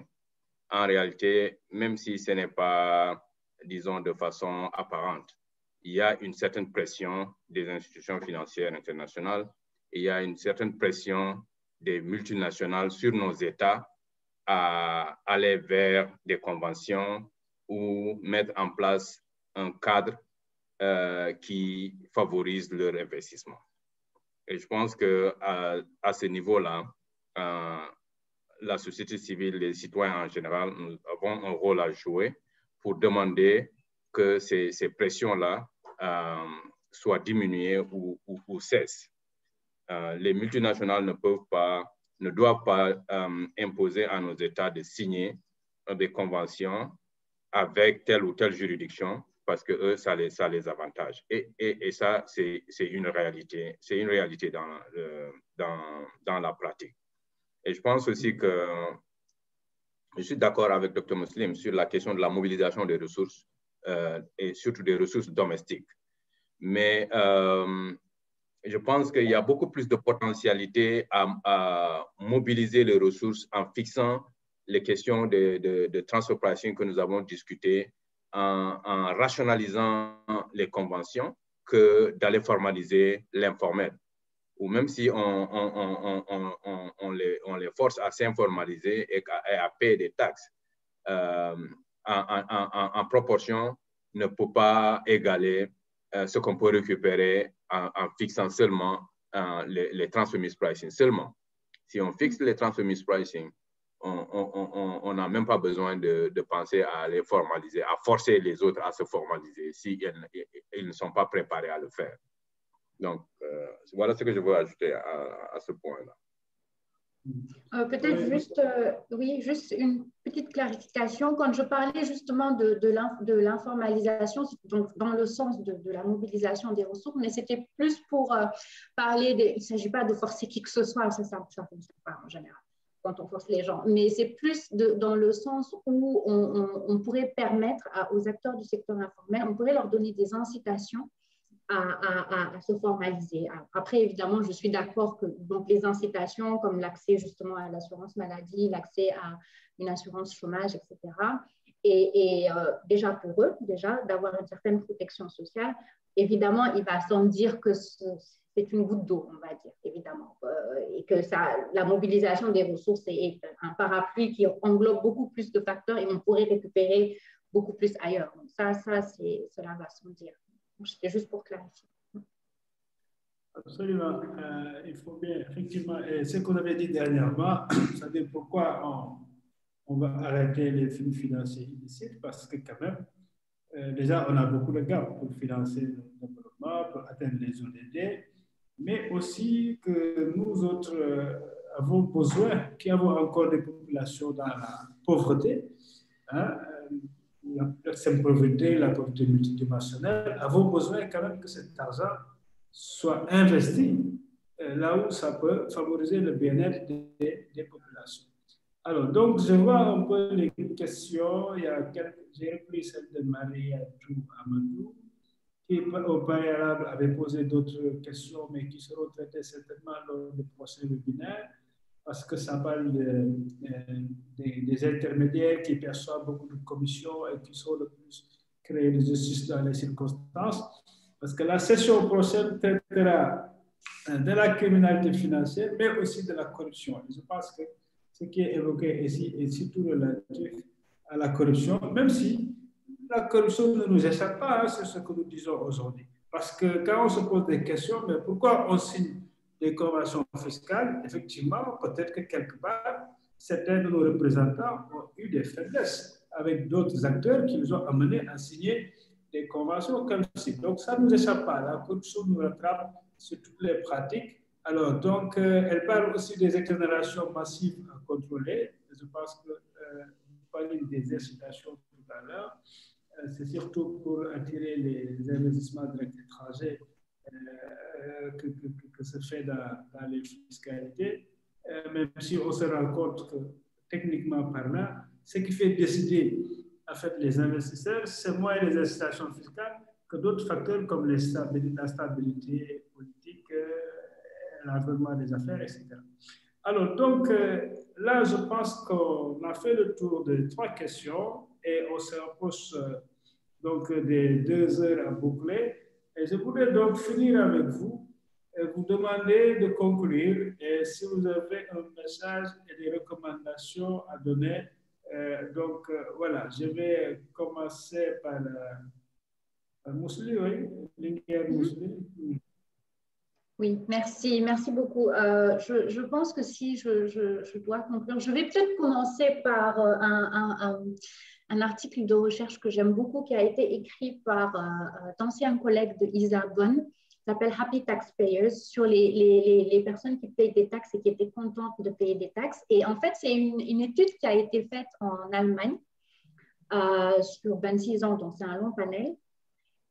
Où, donc en utilisant des données allemandes, il regarde un petit peu l'impact du fait de payer des impôts sur le bien-être. Et il trouve que ça a un impact positif, en fait. Ce qui pourrait paraître contre-intuitif, parce qu'en général, on dit que les gens ne sont pas contents quand ils payent des impôts. Et en fait, ce résultat positif, donc c'est un papier qui a été écrit par Alparslan Akay et co-auteurs, donc j'invite vraiment ceux qui sont intéressés à taper sur Google. Une des explications, justement, de ce résultat positif, du fait de payer des impôts et d'être content de payer des impôts, entre guillemets, puisque ça améliore notre bien-être. Et une des explications qu'ils trouvent, c'est que les personnes qui payent des impôts trouvent ça utile, parce qu'ils voient qu'il y a un investissement en termes de biens publics, ils voient qu'il y a une amélioration du bien-être général, et ils sont contents de payer des impôts parce qu'il y a un devoir moral. En fait. Et ça, évidemment, c'est un papier qui est à un niveau individuel. Donc là, on parle d'entreprises de multinationales. Ce n'est pas tout à fait la même chose, mais je pense que quand on parle beaucoup de la question financière, ce qui est tout à fait normal et qui est extrêmement important, on a passé 2 heures là-dessus, sur les flux financiers illicites, il me semble qu'il est important, quand on parle de ces flux-là, de ne pas occulter l'aspect un peu d'engagement moral. Vous avez des entreprises et vous avez des individus qui veulent payer des impôts à condition d'être sûr que ces impôts vont être bien utilisés. Et ça me ramène à la question de la gouvernance. Et j'aimerais terminer là-dessus. On a parlé de différentes incitations, de tax mispricing, l'optimisation fiscale, le paradis fiscal et tout ce qui s'ensuit.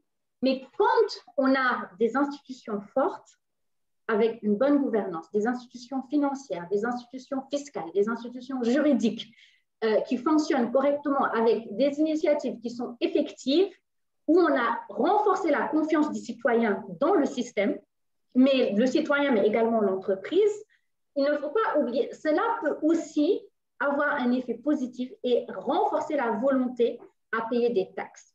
Et juste pour dire, je sais que j'ai l'impression de m'éloigner un petit peu du sujet, mais pas tout à fait. Je voulais juste dire que l'aspect financier est extrêmement important, mais également cette obligation morale de payer des taxes, quand on est sûr que les taxes, avec justement, d'où l'importance de la bonne gouvernance, vont être bien utilisées à bon escient, ça peut aussi être une incitation, en fait. Et ce n'est pas toujours la carotte et le bâton. Des fois, il y a d'autres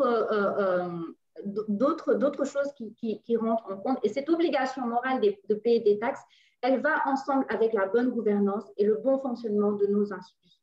Donc, je voulais juste mentionner ça. Pour moi, ça me semble extrêmement important.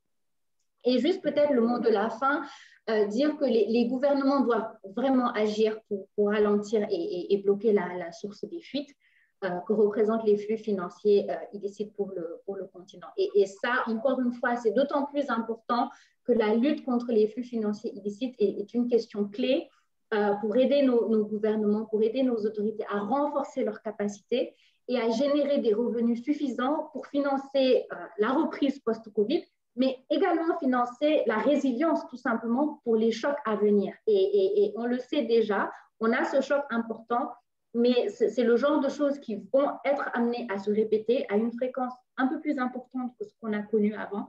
Donc, il est extrêmement important d'agir maintenant dans ce sens-là. Voilà, donc renforcer vraiment la résilience de nos pays et financer notre développement. Merci.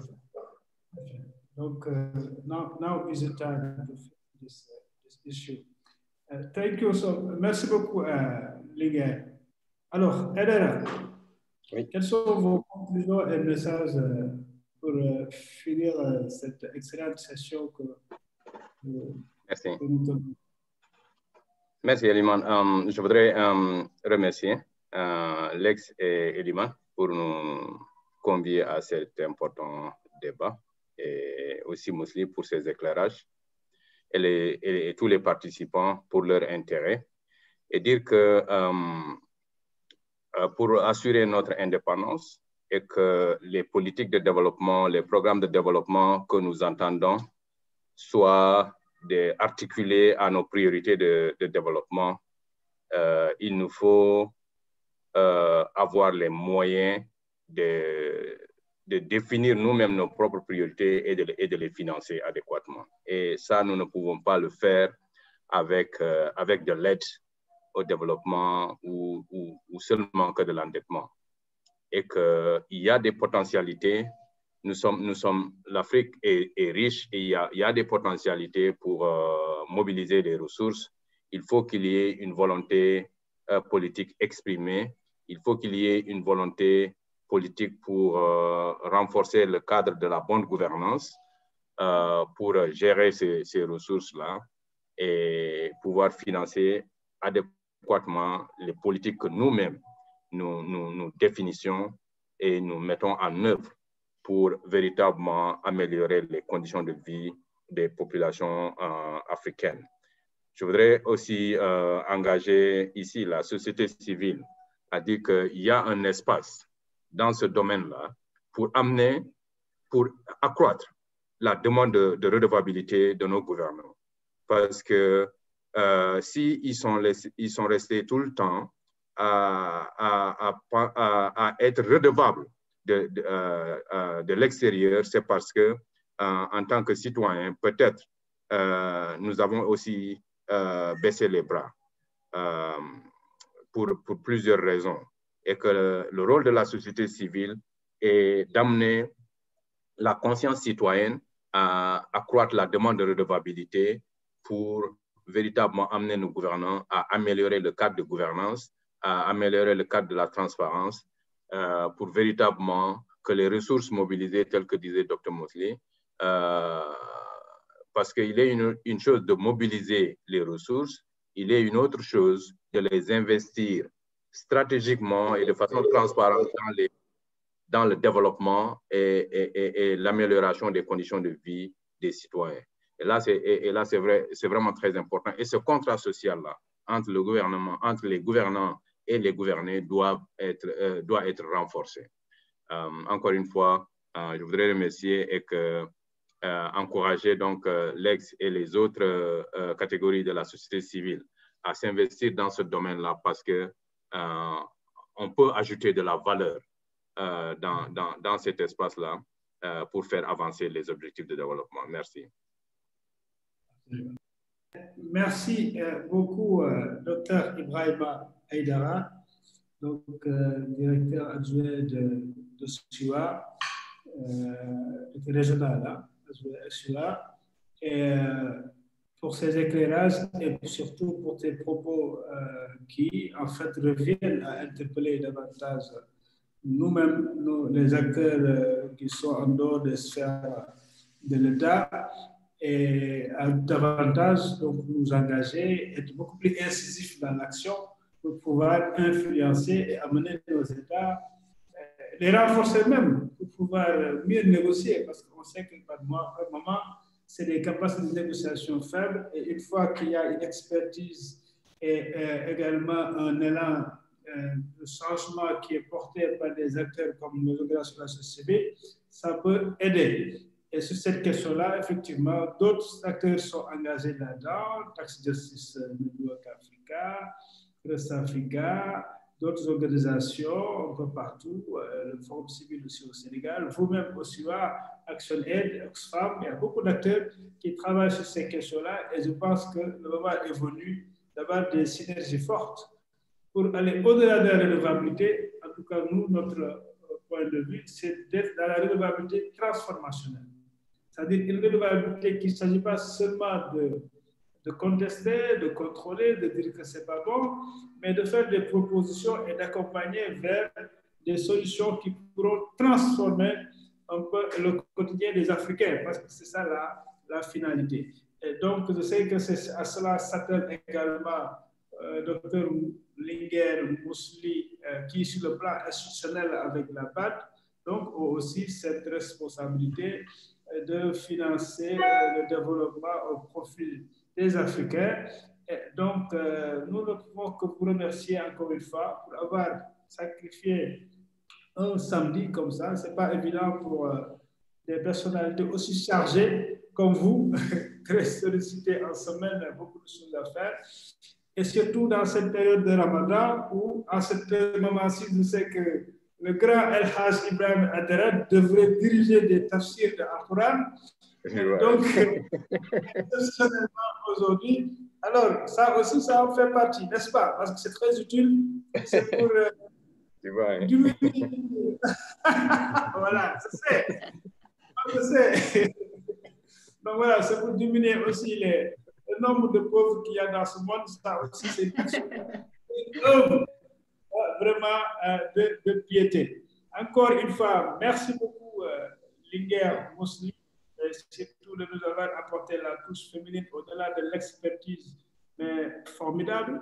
Mais également, merci encore une fois à Ibrahim Aïdara et merci à tous ceux qui ont suivi et qui suivent ici directement comme ailleurs sur les réseaux de l'ex-Africa où on retransmet.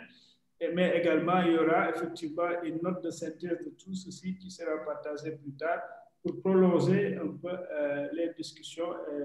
Voilà, les éléments importants que vous avez donnés ici vont être aussi traités pour sortir des fact-sheets qui nous permettront de mieux informer plus simplement donc, le grand public qui n'est pas dans la compréhension des grands concepts, etc., mais qui, à partir de chiffres et de mécanismes clairement schématisés, peut vraiment comprendre de quoi il s'agit.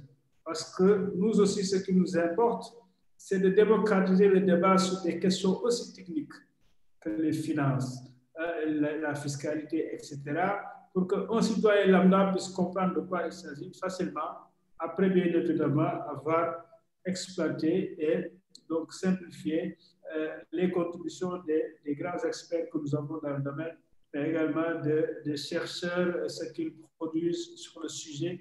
Et nous-mêmes, nous comptons avec les partenaires et peut-être d'autres partenaires, certainement OSIWA et d'autres, aller plus loin, aussi bien dans la recherche que dans la mobilisation des citoyens et dans le renforcement de capacités et la conscientisation de nos représentants qui sont dans les pouvoirs de décision, qui sont dans les administrations, etc.